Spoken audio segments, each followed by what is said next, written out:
নমস্কার বন্ধুরা, সুন্দরবন ইলিশ উৎসব 2024 সুন্দরবনের আরও একটি গুরুত্বপূর্ণ স্পট নিয়ে আমি আপনাদের সামনে চলে এলাম। আমি বিল্টু। শেষ থেকে শুরু লাইফস্টাইল ব্লগে আপনাদের সকলকে স্বাগত জানিয়ে আজকের ঘুরে দেখব সুন্দরবনের সব থেকে সুন্দর একটা স্পট দোমাকি। আমাদের লঞ্চ এই মুহূর্তে দোমাকি খালে ঢুকে গেছে। বর্ষার প্রারম্ভে ইলিশ মাছের সুন্দর সুন্দর মেনুর সাথে হলদিয়া নামখানা ট্রাভেলস, মা কালী ট্রাভেলসের সাথে ওয়েস্ট বেঙ্গলের মধ্যে সবথেকে সেরা লঞ্চ দেবী লঞ্চে করে আমরা ইতিমধ্যেই চলে এসেছি দোবাকি পয়েন্টে। আমাদের লঞ্চ এই মুহূর্তে ঘাটে লাগার জন্য প্রস্তুতি নিচ্ছে।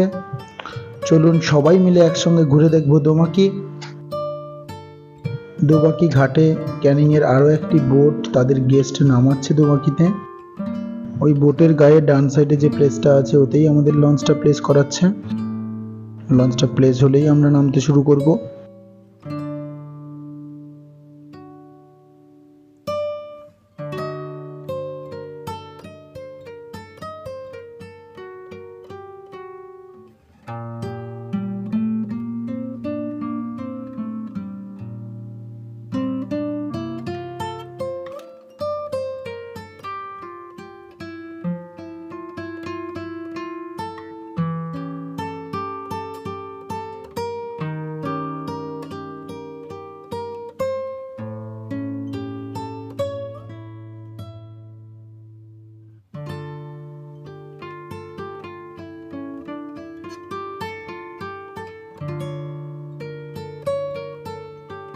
লঞ্চ আমাদের প্লেস হয়ে গেছে, গেস্ট নামা শুরু হয়ে গেছে, আমিও নেমে গেছি।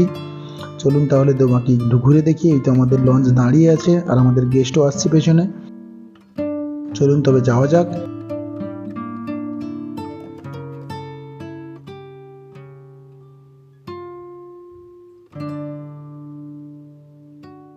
আমরা এখন যার মধ্য দিয়ে হাঁটছি এটা একটা ওভারব্রিজ, আর দু সাইডে তারের জাল করে ঘেরা আছে। জঙ্গলের মধ্য দিয়ে কয়েক কিলোমিটার পথ জুড়ে এই রাস্তাটা আছে। আমরা এটাতেই হাঁটতে হাঁটতে ঘুরে দেখব এবং ওয়াচ টাওয়ারে উঠব, আর তারপর জঙ্গলটাকে পরিদর্শন করার পর আমরা আস্তে আস্তে বেরিয়ে যাব।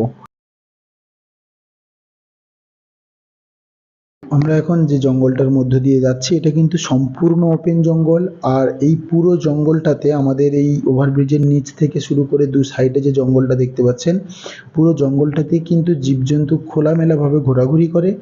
এখন বর্ষাকাল তাই হয়তো কিছু দেখতে পাচ্ছি না, কিন্তু শীতের সময় এই যে ফাঁকা জঙ্গলের মধ্যে দিয়ে যে জায়গাগুলো দেখা যাচ্ছে এই জায়গাগুলোতে কিন্তু হরিণগুলো ঘোরাঘুরি করে, বা বন্য শুয়োর যেগুলো আছে সেগুলোও ঘোরাঘুরি করে। এই সময়টা তো কিছু দেখতে পাচ্ছি না, সত্যি আমাদের হয়তো কপাল খারাপ।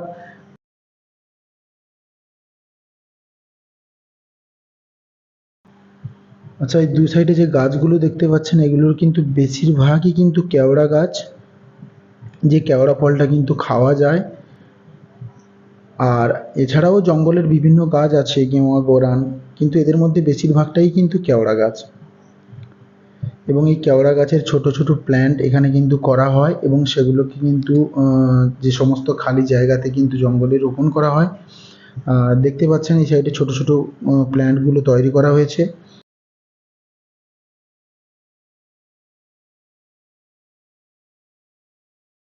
যাই হোক, চলুন এবার আমরা ওয়াচ টাওয়ারটা একটু ঘুরে দেখি। ওভারব্রিজে তো কিছু দেখতে পেলাম না, চলুন ওয়াচ টাওয়ারে ঘুরে দেখি যদি কিছু দেখতে পাই। তবে সুন্দরবনের যে কটা স্পট আছে এবং তাদের ওয়াচ টাওয়ারগুলোকে ওঠার পর পুরো জঙ্গলটাকে যখন দেখি সত্যিই মনে হয় যেন স্বর্গের উদ্যান। প্রকৃতির যে এত সুন্দর রূপ হতে পারে সুন্দরবনের ওয়াচ টাওয়ারে না উঠলে হয়তো আমরা বুঝতে পারতাম না। যাই হোক, দোবাকি ওয়াচ টাওয়ারে এসে শেষমেশ জঙ্গলের হরিণ দেখতে পাওয়া গেল। এখানে কিন্তু দুই তিনটে হরিণ শুয়ে আছে। আমার ক্যামেরাটা এত ভালো নয় তাই হয়তো ভালো করে আপনাদের দেখাতে পারলাম না। এখানে কিন্তু একটা হরিণের ঝাঁক রয়েছে। আর এই যে পুকুরটা দেখতে পাচ্ছেন এই পুকুরটা কিন্তু মিষ্টি জল, এই হরিণগুলো কিন্তু এর জল পান করে। বৃষ্টির জল ধরে রাখা হয়েছে এখানে। জল পান করার পরে কিন্তু ওরা চলে যেতে পারতো, ওরা যায়নি, নিশ্চয়ই কোথাও থেকে খবর পেয়েছে যে আমরা আসবো, তাই এখনো পর্যন্ত ওরা কিন্তু ওখানে শুয়ে আছে। ওরাও জানে এত টাকা খরচ করে মানুষ আসছে সুন্দরবনে ওদের দেখতে, আর যদি না দেখা দেয় তাহলে মানুষ তো টেনশন নিয়ে বাড়ি যাবে। তাই বোধহয় ওরা এখনো যায়নি আমাদের দেখা দেওয়ার জন্য।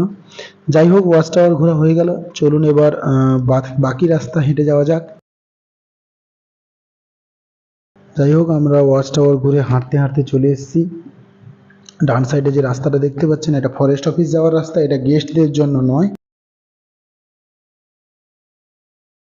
আমরা হাঁটতে হাঁটতে এবার চলে এসেছি বাগ দেবতা বা বনবিবির মায়ের মন্দিরের সামনে।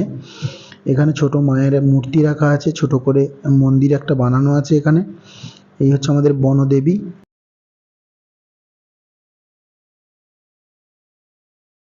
ডান সাইডে যে ঘরগুলো দেখতে পাচ্ছেন এগুলো সব আমাদের ফরেস্ট অফিসাররা থাকেন, ফরেস্ট গার্ডও বলতে পারেন।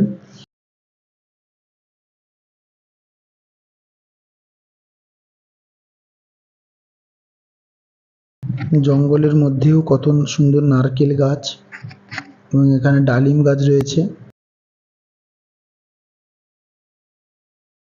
সুন্দর করে সাজানো জঙ্গলের মধ্যে, সুন্দরবন জঙ্গলের মধ্যে যে এত সুন্দর করে সাজানো ঘর রয়েছে এখানে না এলে হয়তো বুঝতেই পারতাম না।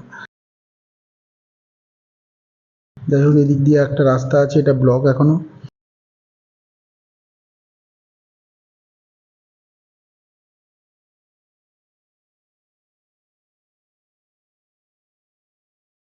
এদিকে পেয়ারা গাছ, পেয়ারা গাছে পেয়ারাও হয়েছে। হাঁটতে হাঁটতে ঘুরতে ঘুরতে প্রকৃতির অপরূপ সৌন্দর্য রূপ দেখতে দেখতে আমরা দোবাঁকি থেকে বেরিয়ে যাওয়ার গেটের সামনে চলে এসেছি। আমাদের লঞ্চও চলে এসছে, আমরা এবার লঞ্চে করে রওনা দেব। দোবাঁকি ভ্রমণ, দোবাঁকি ট্যুর এখানেই আমাদের শেষ।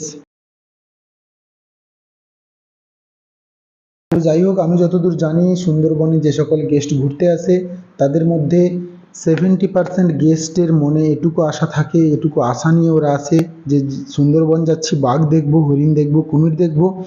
তবে আমার মতে সুন্দরবন মানে জল আর জঙ্গল, প্রকৃতির অপরূপ রূপ আর ফ্রেশ অক্সিজেন।